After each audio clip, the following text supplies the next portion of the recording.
Chloe, thank you so much for joining me. Yeah, thanks for having me, Kathy. Yes, Chloe, I appreciate you so much. Before we even started, I was asking you about Mitchell.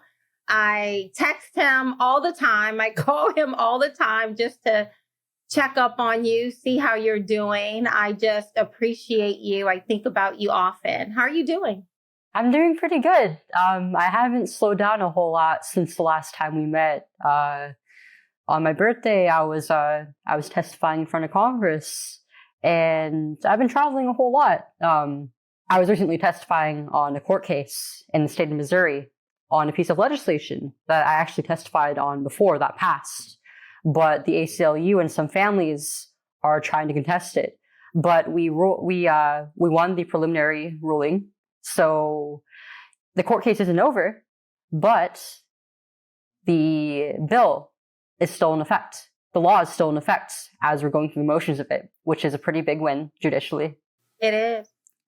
I've just been on a roll. Just doing what you're doing. I have never seen anyone do as much as you have done on this issue, on this topic of transgenderism, and specifically transgenderism as it relates to the pushing it onto our children. I think for most adults, that's where the line is being drawn. And you were perhaps the first person I saw speaking out loud about this topic, because as you know, when you get ready to talk about critically any of the alphabets of LGBTQAI plus and whatever else that they may add, that a lot of people are hesitant to talk about it. And so it was I think it caught you going out, talking about your story. I think it just really caught the attention of a lot of people because you were doing what many of us wished we could do at the time. You were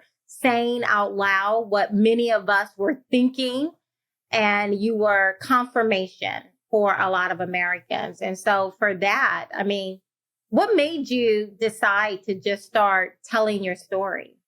I'm definitely not one of the first detransitioners to start speaking out, but I am one of the first few people who transitioned as a child to speak out publicly on this issue. And I think that's a big part of why I've garnered this much attention, because it has confirmed people's suspicions that this is in fact happening, that this isn't just some 1% fringe case, that this is in fact happening to kids and all over the country.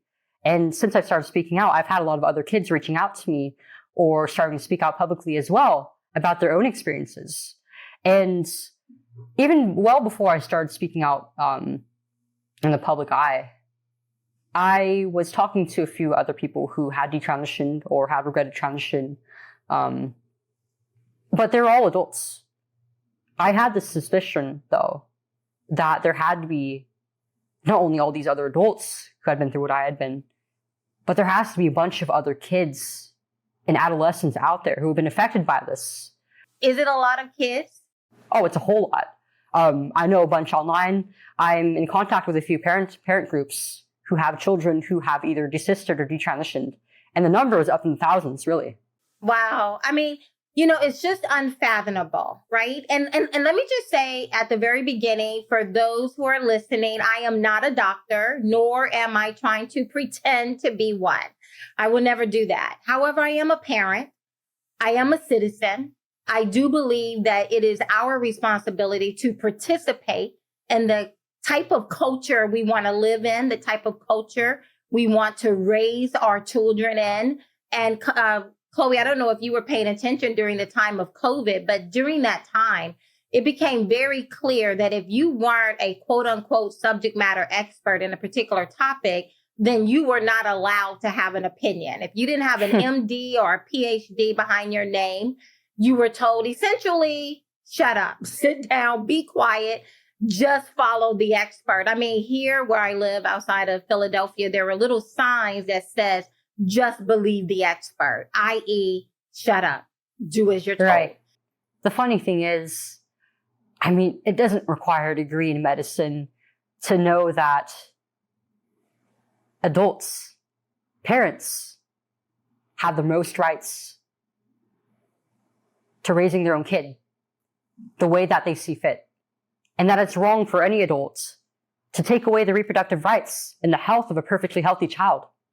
Chloe, how did you get to this decision that maybe I'm in the wrong body? Maybe you should start by just sharing a little bit of your story.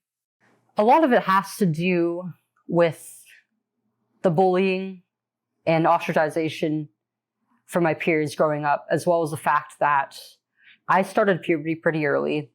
I started growing breasts at around the age of 9 when I was going to 4th grade, and the development of my body was attracting a lot of attention that I was just really uncomfortable with. And it made me feel like I was becoming an adult much earlier than I was supposed to. And it was really difficult for me to grapple with a lot of the changes that I was going through, and the fact that my childhood was just further and further waning. And I mean, I'd always felt like I was different from my peers. I had issues getting along with a lot of my classmates, especially in early elementary school, for one reason or another. And I didn't know what exactly it was that was making me different from them, but in just about every way, I felt like I thought, I acted, I dressed differently, even down to my interests and the things that I liked. I was different. And I think a lot of it just came down to me just naturally being a tomboy and having an undiagnosed case of autism for much of my childhood. But it was really difficult for me to deal with. And the idea that I could make the choice not to be a woman, not just because I was born that way, doesn't mean that I have to be that way when I'm an adult. That I have a male brain and a female body. It kind of gave me an explanation to all this as to why I felt so uncomfortable amongst other women, why I felt like I could never be one of them or be happy as a woman. But again, you're 12 and you're a child. And so, you know, what you didn't know at the time is that most people, most women, myself included, felt uncomfortable transitioning from a child to puberty and into womanhood. But that with time, that kind of, you know, fades away and you just kind of move on. But, you know, that is one of the things that strikes me when I've seen almost all of your videos. This particular issue of transgenderism, and specifically as it relates to the forcing of it onto the culture.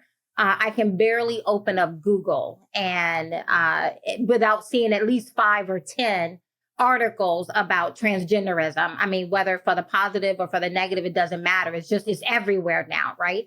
As if it's not 1% of the population, but maybe 80% of the population every time I turn on Google.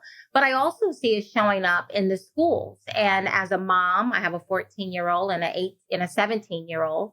And I'm particularly sensitive to what's being taught to my children. And so when you came out, as I said earlier, it really grabbed my attention. I am all about protecting the innocence of children. And so this particular topic is just something that I have naturally gravitated towards and paid attention to and try to put a spotlight on it. And so I say that to say I've watched almost every interview you've ever done.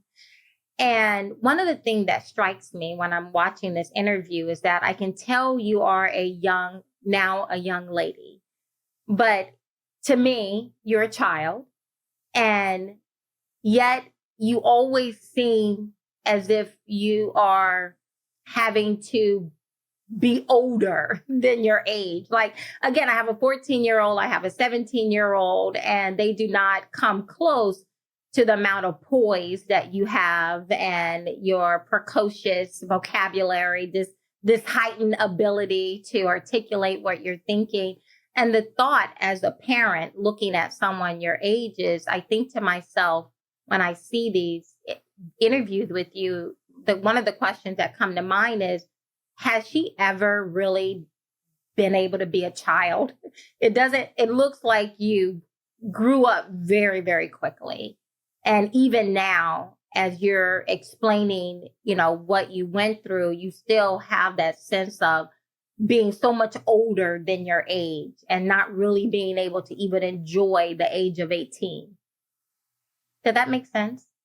Yeah, and I mean, it definitely feels that way. I feel like I grew up pretty soon, a little too soon, and I just wasn't really allowed to just enjoy my innocence for as long as I would have wanted to. I mean, in school, I wasn't being taught about stuff like this in class, but I would hear about these awful things that really no child should know the existence of when I was maybe roughly in like third or fourth grade. I just started hearing my peers talking about things like sex and pornography and like showing stuff to each other on their phones and school devices. And I think hitting puberty so young definitely added another element to that. The way that people saw me, I started getting comments on my body, my butt, my breasts, and it felt like a lot of my worth as a girl who is now starting to become a woman was based on my body and my sexuality rather than the content of my character. And I also was using the internet at a pretty young age where I learned about even more things that children just shouldn't be exposed to. And I feel like that's a large part of this, of where this comes in from.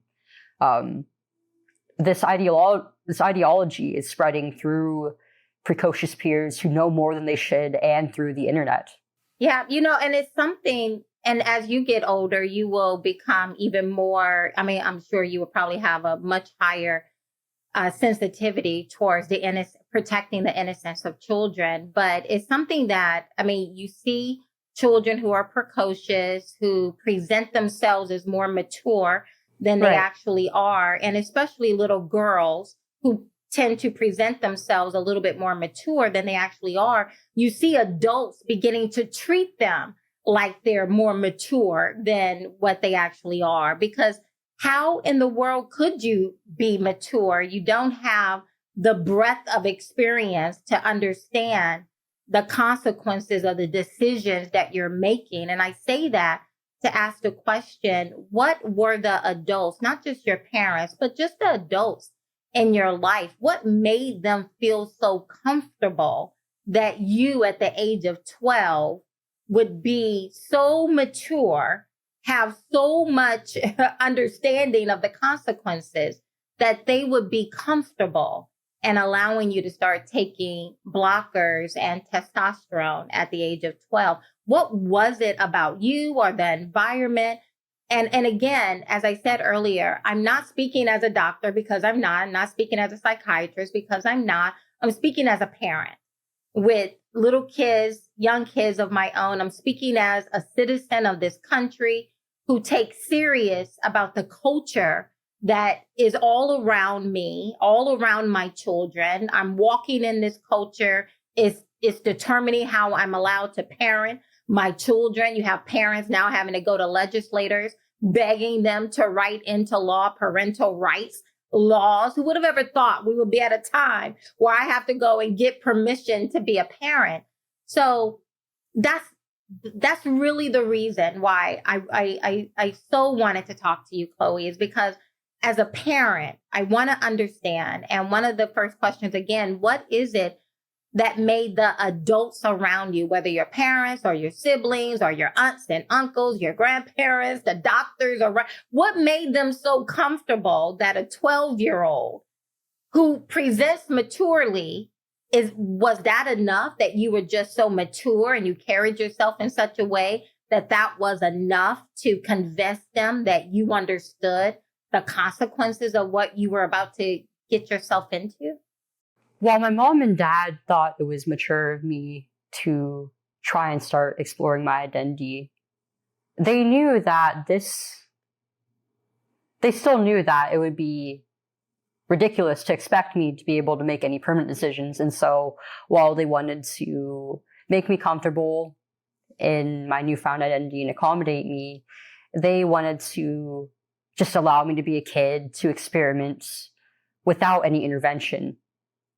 But it was the doctors who were really pushing and prodding them forward into this, telling them that, oh, it's the only choice she has. She wants to transition, and if you don't allow her to, if you don't affirm her in her decision to, then it could be life or death. Blood will be on your hands. If you don't give her what she wants, it could be life or death. You could either have a dead daughter or a living transgender son. What about your extended family, your uncles, your teachers, others who saw you walking down this path? What were they saying to you? It took a while for me to tell the rest of my family about this, including my older siblings and like my cousins and aunts and uncles.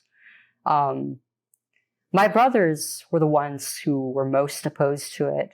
And they learned about it when it was far too late because they were out in the Navy. They were stationed elsewhere, pretty far from home. And so it wasn't until one of them I met on a trip and the other through a phone call that they learned about me transitioning, and they tried their best to, my oldest brother at least, he tried his best to push back on it. But my extended family, they didn't really have a whole lot to say about it. And I spoke to them after the fact, and some of my aunts and uncles told me that they thought it was just too soon and that I was too young to be going through this. But they were worried that if they spoke up at all, they would get backlash from the rest of the family, that they might lose their connection with me and my parents. Yeah. Cancel culture is real. And, you know, there's a reason why I talk about this all the time. There's a reason why our founding fathers added freedom of religion and freedom of speech as the first two rights in the First Amendment. There are 5 rights in the First Amendment. First 2 being, again, freedom of religion, freedom of speech. Freedom of religion is really freedom of conscience, right? That I get to live according to my own conscience. And then not only do I have the right to live according to how I think, but I have the right to say those things out loud. But when you have a culture that is trying to tell you what to think and then forcing you to shut up, sit down, be quiet, do as you're told, it's not a good thing. But before you comment on that, let me just go back to what you said about your parents who thought that, you know, maybe this was mature of you to explore your identity. And it's something that I write about and I talk about often, about how these ideologies are slippery slopes and how they come in saying just be tolerant. But if you're tolerant to everything, it becomes this slippery slope that just spirals you and takes you into a completely different direction than you intended to go. So I believe from one parent to another parent, which, you know, speaking of your parents, that they wanted no harm to come to you. But the culture in which we live in says, be tolerant, be open, allow the child to just role play almost. But it's a slippery slope. What do you say to parents? Yeah, I mean, back then, my mom and dad didn't really see it that way because there wasn't a whole lot of information on this. Not as much as there is now, with the other side being allowed a bigger voice. More people speaking out on the side of the issue that, hey, this can hurt people. This, even socially transitioning isn't benign, and this is no place for a child to be in. I mean, everything that they were seeing online, all the research that they were doing, and all the information that they were getting from the doctors seemed to point to transitioning as the only way to go forward. But it's not. I mean, the only 2 options they were presented by my doctors was it's either transition or die. But that's a false dichotomy. Those aren't the only choices that you have. You can allow your child to express themselves. You don't have to affirm their preferred name or pronouns. You can just let them dress or act however they want, within the bounds of them still identifying as the sex that they were born as. I mean, so let's talk about that for a moment, because, under the banner of tolerance, that if someone who is clearly a female wants her pronouns to be he and him, why not do that? I mean, it's just being kind, right? Why wouldn't we want to do that? It's not kind to lie to your own child about who they are, about the way they were born. Because no matter what they do, nothing is going to actually turn them into a boy. And like I said, even socially transitioning can be potentially dangerous. Because once you take that first step, you're almost guaranteeing your child into going down the path of eventually medically transitioning. And one of the first steps for you down that path, Chloe, was you started taking hormone blockers and testosterone. At 12 is when you went to your parents and told them you wanted to transition. Yes, it was about a month before my 13th birthday. And then 13, not a lot of time had passed before now you're taking hormone blockers and testosterone. Yep. And the amount of time between starting the hormone blockers and the cross-sex hormones was only about a month. I mean, but how does someone, a professional, a doctor, sit down and within a month's time have done enough research and analysis and have dived deep within you and helped you to dive deep within you? How within a month's time can they have that kind of analysis to begin to walk you down a life-altering decision, a life-altering path at the age of 13? I mean, what happened in that month period of time that made, again, these adults feel comfortable that a child was ready for the consequences that will follow their decision? I mean, they didn't really make any effort to go into the deeper parts of my psychology. I mean, they knew that I was previously diagnosed with ADHD and that I had a history of being bullied and symptoms of other conditions like autism and depression and even a body image and eating disorder. And they're just like, you know what? That doesn't have anything to do with this. Or maybe this distress is being caused by her being born in the wrong body. They didn't really go into that. All that mattered to them was that I wanted to be a boy, whatever that meant, and that I was diagnosed with gender dysphoria. And once that happened, they were willing to just refer me to an endocrinologist to go on blockers and hormones and whatever services I wanted, really. Go back to the age of 13. You just said something there, is that they just wanted, you wanted to be a boy, whatever that meant. Do you recall what you thought being a boy was all about? A lot of it was largely based on stereotypes and my poor body image. Because I hit puberty so young and because I had this influence from social media making me think that I was supposed to look a certain way and that if I didn't, I wouldn't be enough as a woman. I thought that because I had bigger shoulders and because my hips and chest weren't as developed as an adult, that it was already game over for me, that I just looked like a boy and that I would never be beautiful as a woman.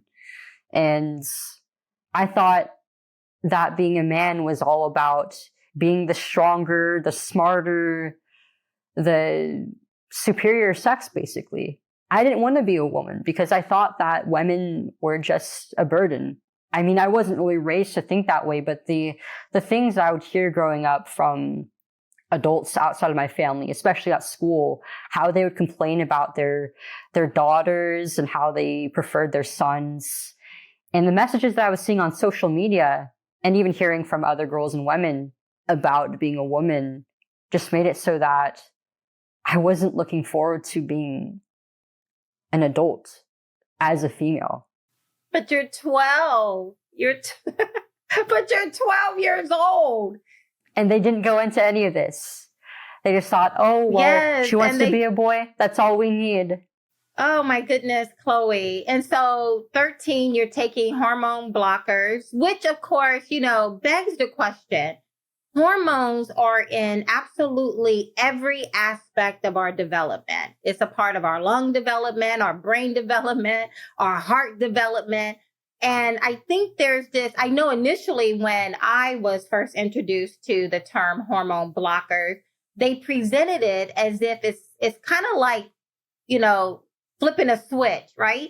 You take these blockers, it flips off the switch for your hormones, but when you're ready to start the engine back up again, just flip the switch back on. And then you get to start right where you left off. Is that true? It's not true. I mean, you can't just stop puberty. It's not negotiable. It's not something that you can just pause. You can't just pause any bodily function and just expect it to come back and work as normal. But it's interesting that you bring that up because while that's the angle that I often hear from a lot of activists, that's actually not how the doctors presented it to me. It was like, well, it was already like in the scope of like, well, we're going to put her on hormones anyways. So we're just going to like put her on this for not like a few months or a few years as they usually prescribe, but just about a month or two to just clear out the sex hormones from my body to make way for the hormones. For the testosterone. Yes. So it was very, very expedited. And how do they expect you, a 13-year-old, to be able to know what you're assenting to? Well, that's the idea.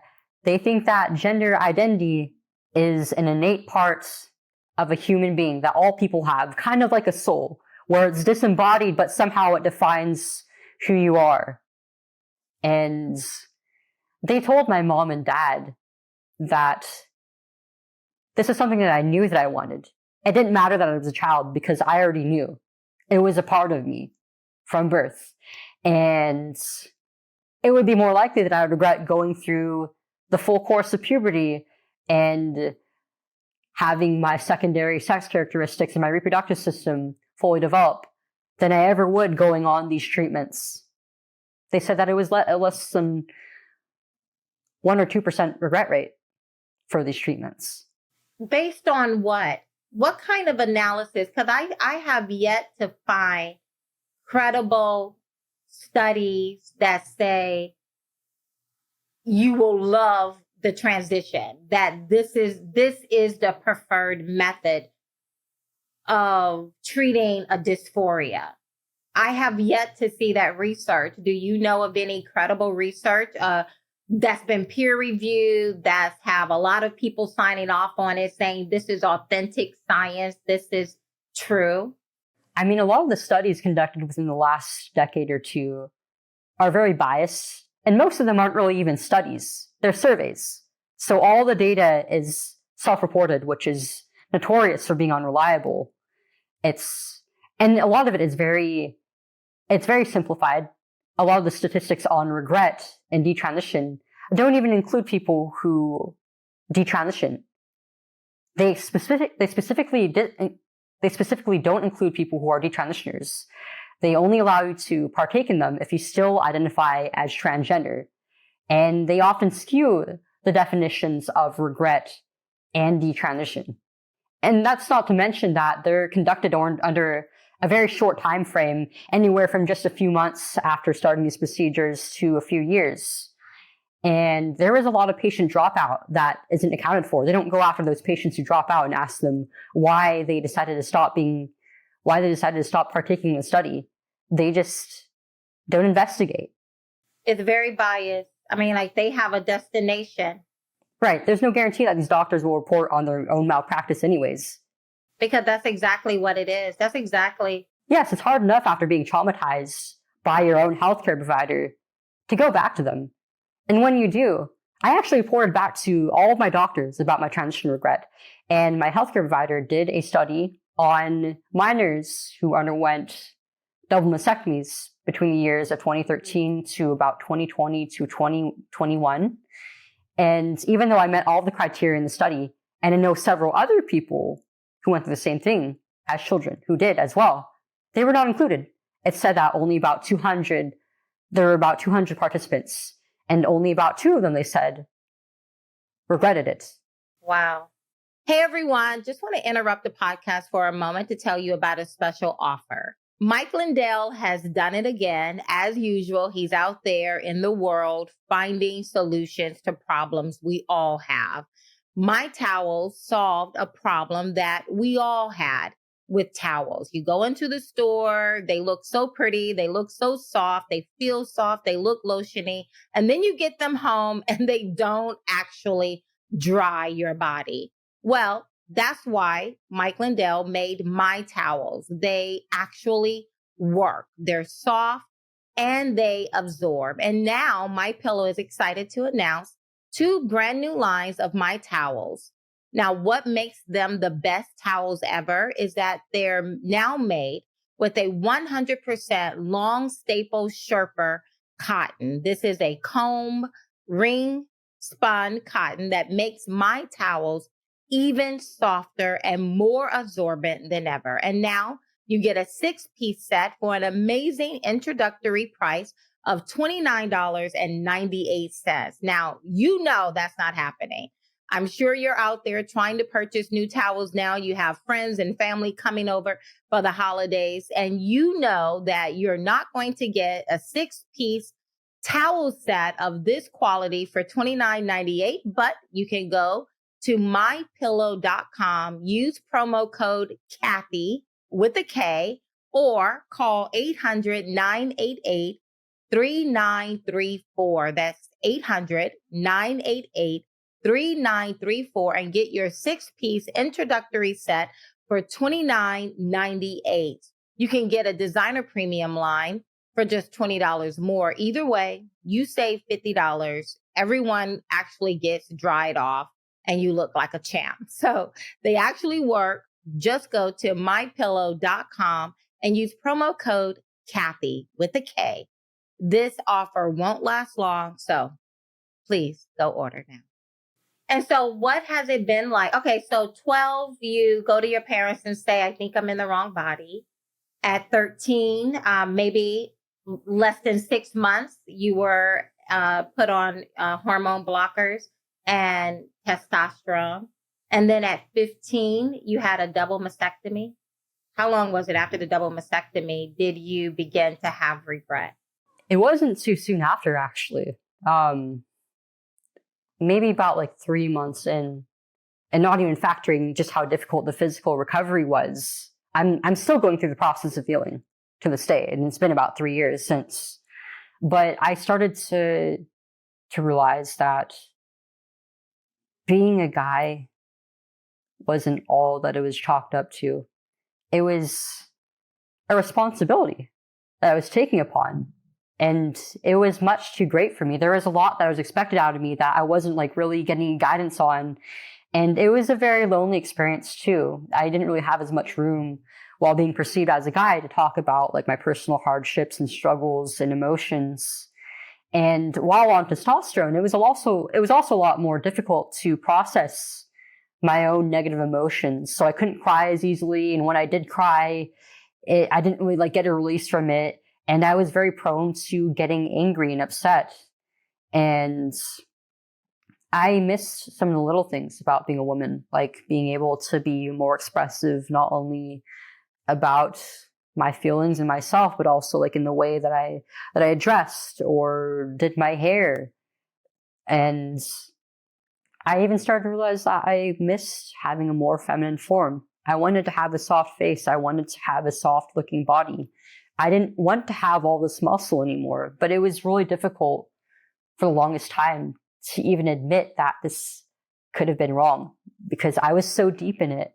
I was about 3 years into my medical transition by that point in time, and I looked like a boy. I didn't really look like a girl anymore, and I just lost my breasts. So how could I say, I want to go back? It was humiliating. I mean, I just, for the longest time, I just justified it as, well, I guess I'm just non-binary, or maybe I'm just an effeminate man, because sometimes men are feminine too, right? But it didn't really explain why I just kept getting worse and worse. And it was about 11 months after my surgery that I was finally able to admit to myself and the people around me that this huge decision that I made and that pretty much everybody around me was invested in was wrong, that I couldn't take it anymore. And a big part of that was just learning about motherhood, about being a parent. I was taking a class in psychology during my junior year of high school, and a lot of it was focused on like the stages of childhood psychological development and how parenting affects how a child develops socially, emotionally. And while I was told by my doctors, well, you might lose your ability to have children when you're an adult, or you're not going to be able to breastfeed when you have kids, it was like I was in the mindset of being a man. It's like, men don't give birth, men don't breastfeed. So why would I want to do that? I want to be a man. And I also was a kid. That's really it. It's that simple. Like, kids aren't thinking about having their own children when they're still going through the process of becoming adults. It was a lot to expect out of me. I didn't know what things like fallopian tubes or a cervix or ovulation were yet when I was allowed to sign off on the forms for testosterone. And my doctors didn't make any effort to explain to me what any of that was or to try and see if I was up to speed on that. But it didn't matter anyways because I was still a kid. They're expecting me as a child to make an adult decision. And now that I knew just how important and how complex all this is, it was a huge wake-up call. And now we're at the point where there is a huge agenda to remove the need for parental consent altogether. That if a child wants to transition, then the child should just be able to do it. And Uncle Sam, the government, will help them pay for it. It's not for children. It's not a decision that any child can make on their own. And it's not a decision that any adult should be making for a child either. Because it's just not of any benefit to any kid. What do you wish someone had told your parents? I certainly wish that they didn't emotionally manipulate my parents into thinking that it was going to be life or death for me. I wish that this wasn't even an option, that I was just allowed to grow, to be a kid, to not have anybody interfering with the natural course of my development. What would you say to parents like myself? My children have not presented any sort of dysphoria, but they're in public school, they're around their friends, they have their phones. What would you say to parents like myself who recognize that there is an agenda afoot to force this ideology, specifically transgenderism, but it's the whole, it's the overly sexualization of our children altogether, but specifically transgenderism. What would you say to parents like myself? While they're in school, and especially if they're in public school or anything other than homeschool, really, be very involved in the classroom. Look at their schoolwork. Look at what they're being taught. Keep a close eye on that. And it would be nice if you could just avoid this, if this were avoidable at all, but now it's everywhere. Whether they're learning about it in school or from their classmates or from the internet or from the shows that they're watching, they're almost certainly going to learn about it somehow. So it's important that as a parent, you address this to them before the school or before the media does. And to tell them the truth about it, have an open, honest discussion about it and about what they're seeing on their device or what they're learning in general. That was going to be my next question to you. Just how do I come alongside my parents? My children. How do parents come alongside their children? And that's that's the biggest opportunity for parents is to recognize that we're living in the 21st century. are not living in the 1920s. Our children have cell phones. Whether it is they who are looking for this type of content or the over-sexualization or the sexualized contents or these various ideologies. Their friends certainly are. It's in the school. So we have to begin to come alongside our children and have this very forthcoming conversation with them.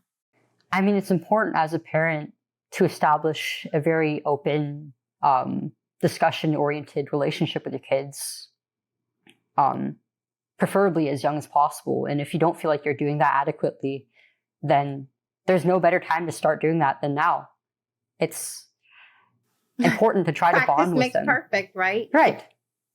It's important to bond with them through activities, through close time spent together, and to have those uncomfortable discussions together.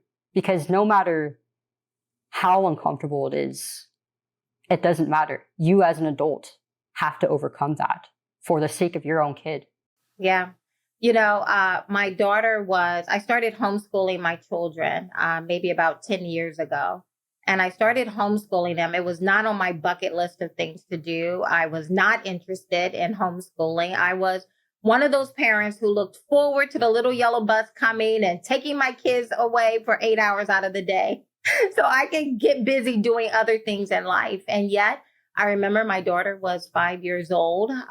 She had just started kindergarten, and she came home with a stack of paperwork that children typically get the first day of school. And I was thumbing through all of that, and I saw that she had a guidance counselor. And my first thought was, why does my 5-year-old have a guidance counselor? What is this guidance counselor guiding my 5-year-old daughter on? I mean, I remember when I had a guidance counselor in 9th grade, 11th grade, 12th grade. Do you want to take the ACT, the SAT? Which college do you want to go to? So I was so curious to know what was a guidance counselor coming into my 5-year-old daughter classroom and talking to her about. I emailed the guidance counselor. I said, could you send me your teaching objectives? And it was 35 of the most ridiculous objectives I had ever seen. I never forget. Number 5 was to help my 5-year-old distinguish between a truth and a lie. And I'm thinking to myself, most adults I know can't distinguish between the truth and a lie. So what rubrics are you going to take into my 5-year-old daughter's classroom to help her understand it? Number 35 was going to come home with permission slips because they were going to be talking about little boys' anatomies, little girls' anatomies. I thought that was weird all by itself. But number 15, I'll never forget it. She's 5 years old. The only thing she's thinking about is, who am I going to sit with for lunch, right? But at 5 years old, and number 15 on that list was teaching my daughter how to identify and respect different family configurations. And I went to the school, which of course is buzzword at that time for, same-sex marriages and things such as that. I go to the school, set up an appointment, go to the school. I asked to see what material are you going to take into my 5-year-old daughter's classroom to teach her how to identify and respect different family configurations. And it was this beautifully illustrated book with Billy going to his father's home, and his father's boyfriend, Henry, was there, or Sally and her 2 moms. And it just went on and on and on like that. And I'm looking at this woman, this guidance counselor, who essentially presents herself as a parent in the classroom. And I'm looking at her, and I can tell she was not an evil person. She wasn't evil. But I can also tell she would never have had that type of conversation, those 35 things on that list, to me, a fully grown adult. But instead, she would go into this classroom with 5-year-olds and stand there like a subject matter expert. And I thought and that was the beginning of my husband and I making different decisions to homeschool our kids. And so this is where we find ourselves. And I'm just so very grateful that you would take the time to come and talk with me, Chloe. I'm so very grateful for the work that you're doing out here in our culture, fighting against what it is that we're contending with. It is very aggressive. Like I said, I turn on Google and I see 5 or 10 articles immediately, right at the eye level. So thank you so much. I'm really grateful that you had me on today, Kathy. It just really shocks me how different the public schooling system is now from the time that I was in it, which wasn't too long ago. I graduated high school in spring of last year, in 2022. And I had no idea, even as somebody going through the transition process who had like trans friends in school, and even a transgender teacher at our school, that schools are actively trying to teach kids younger and younger about these subjects. It's absolutely nothing that I knew about. It was nothing that ever was brought up for me in class even. So because you weren't your first introduction to transgenderism, it did not take place at school. It took place online. Yes.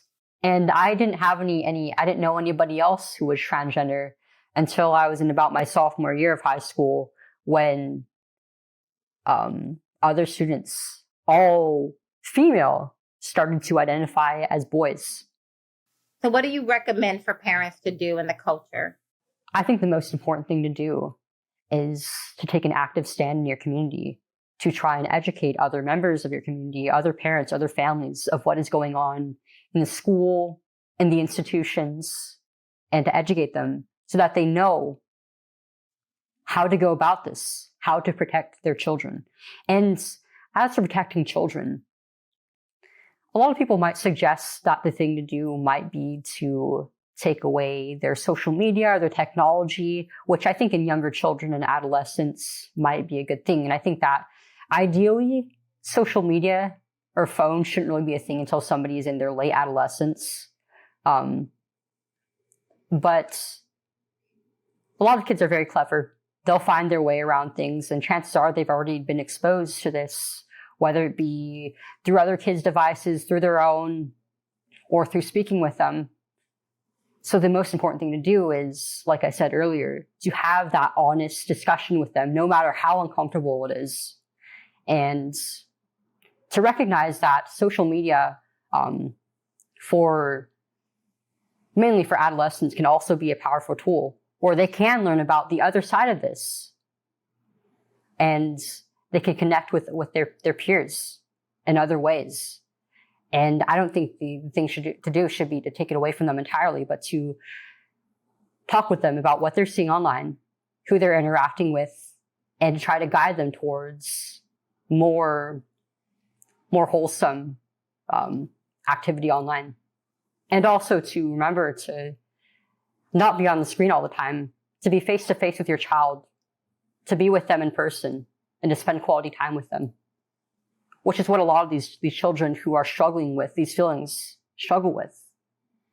They don't really feel as though they have much of a sense of community or a place amongst their family members or home. Wow. Chloe, that is so profound. They're looking for family. They're looking for community. They're looking for some place to belong. And the LGBTQAI+, they present themselves as a community. And but you're right.